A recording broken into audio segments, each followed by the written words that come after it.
तो चलिए आज बात करते हैं एनीस जंग की एक बहुत ही पावरफुल कहानी लॉस्ट स्प्रिंग के बारे में।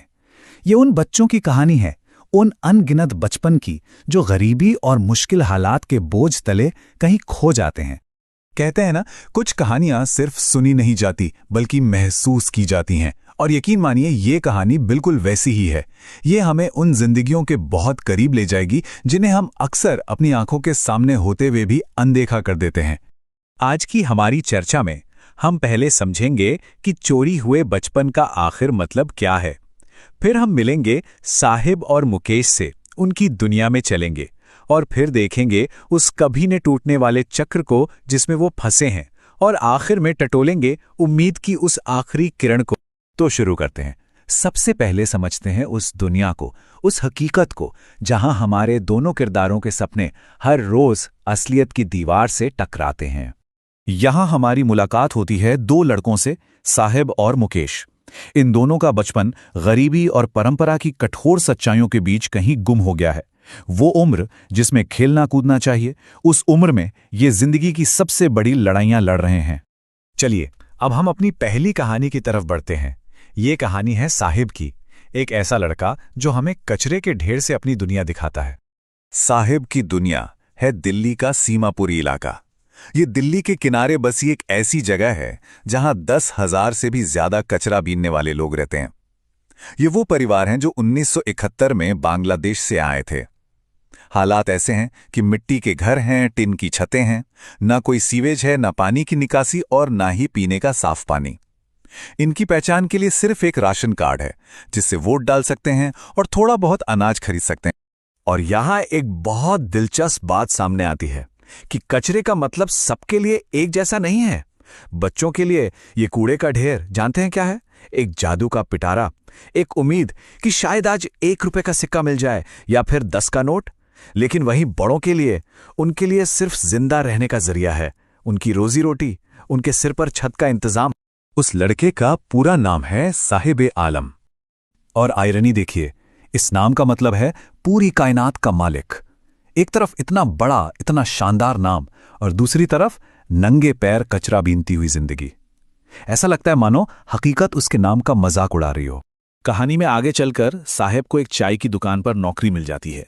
महीने के 800 रुपए और साथ में तीनों वक्त का खाना। सुनने में तो लगता है कि चलो कुछ बेहतर हुआ, लेकिन असल में वो अपनी आजादी का सौदा कर बैठता है। ये तुलना सब कुछ साफ कर देती है। कचरा बीनने वाला वो प्लास्टिक का थैला हल्का था और सबसे बड़ी बात वो उसका अपना था। तब वो अपनी मर्जी का मालिक था। लेकिन चाय की दुकान का ये स्टील का कनस्तर, ये भारी भी है और उसके मालिक का है। अब साहिब अपना मालिक नहीं रहा। तो ये थी साहिब की कहानी। अब उसकी दुनिया से निकलते हैं और चलते हैं मुकेश की कहानी में, जो हमें सीधा फिरोजाबाद की धूल भरी गलियों में ले जाती है। मुकेश से जब हम मिलते हैं तो वो कहता है, मैं मोटर मैकेनिक बनूंगा, मैं कार चलाना सीखूंगा। ये सिर्फ उसके शब्द नहीं है, ये उस माहौल के खिलाफ एक बगावत का ऐलान है जिसमें वो जी रहा है। हम आ पहुंचे हैं फिरोजाबाद, जिसे भारत की कांच चूड़ी इंडस्ट्री का गढ़ कहा जाता है। ये एक ऐसी जगह है जहां चूड़ियां बनाना सिर्फ एक काम नहीं बल्कि किस्मत है। एक ऐसी विरासत जिसमें पीढ़ियां की पीढ़ियां फंसी हुई हैं और चाहकर भी बाहर नहीं निकल पाती।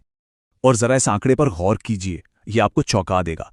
करीब 20,000 बच्चे इन गर्म और अंधेरी कांच की भट्टियों के पास काम करते हैं, और उनमें से कई तो बड़े होने से पहले ही अपनी आंखों की रोशनी खो देते हैं। मुकेश की दादी की ये बात उस गहरी निराशा को दिखाती है जो वहां के लोगों की रग रग में बस चुकी है। वो कहती हैं, ये तो उसका कर्म है, उसकी किस्मत है। उन्होंने मान लिया है कि इस चक्र को कभी तोड़ा ही नहीं जा सकता। चलिए अब थोड़ा और गहराई से समझते हैं। आखिर वो कौन सी ताकतें हैं जो फिरोजाबाद के लोगों को इस गरीबी और बेबसी के दलदल से बाहर आने ही नहीं देती? असल में ये लोग एक चक्रव्यूह में फंसे हुए हैं। एक तरफ गरीबी है, फिर साहूकार हैं, बिचौलिए हैं, पुलिस है, सरकारी अफसर और नेता हैं।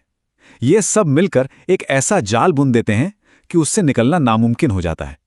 और अगर कोई हिम्मत करके संगठित होने की कोशिश भी करे तो उसे ही गैर कानूनी बताकर जेल में डाल दिया जाता। अब हम पहुंच गए हैं अपने विश्लेषण के आखिरी हिस्से पर। यहां हम इन दोनों लड़कों की किस्मत और उनकी उम्मीदों को आमने सामने रखकर देखेंगे। ये टेबल देखिए दोनों की कहानियों का पूरा सार बता देता है। साहिब जो शुरू में आज़ाद था वो आखिर में किसी का नौकर बन जाता है और उसका सपना कहीं रास्ते में ही खो जाता है। दूसरी तरफ है मुकेश, जो परंपराओं में जकड़ा हुआ था, लेकिन वो अपने छोटे से सपने को बहुत मजबूती से थामे रखता। और यही सबसे बड़ा फर्क है। साहब के चेहरे से वो बेफिक्री जा चुकी है, उसने हालातों के आगे घुटने टेक दिए हैं। लेकिन मुकेश एक अलग जिंदगी का सपना देखने की हिम्मत रखता है। उसकी आंखों में वो चिंगारी अभी भी जिंदा है।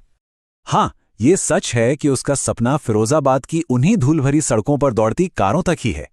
वो शायद हवाई जहाज उड़ाने के सपने नहीं देखता, लेकिन छोटा ही सही है तो एक सपना, और ये सपना उसकी किस्मत के खिलाफ एक बगावत है। तो ये कहानी हमें एक बहुत बड़े सवाल के साथ छोड़ जाती है। क्या इन बच्चों का खोया हुआ बचपन, उनका लॉस्ट स्प्रिंग कभी वापस लाया जा सकता है? और ये सवाल सिर्फ साहिब या मुकेश के बारे में नहीं है। ये सवाल हम सब के लिए, हमारे समाज के लिए एक आईना है, जो हमें ये सोचने पर मजबूर करता है कि इस खोए हुए बचपन का जिम्मेदार आखिर कौन है।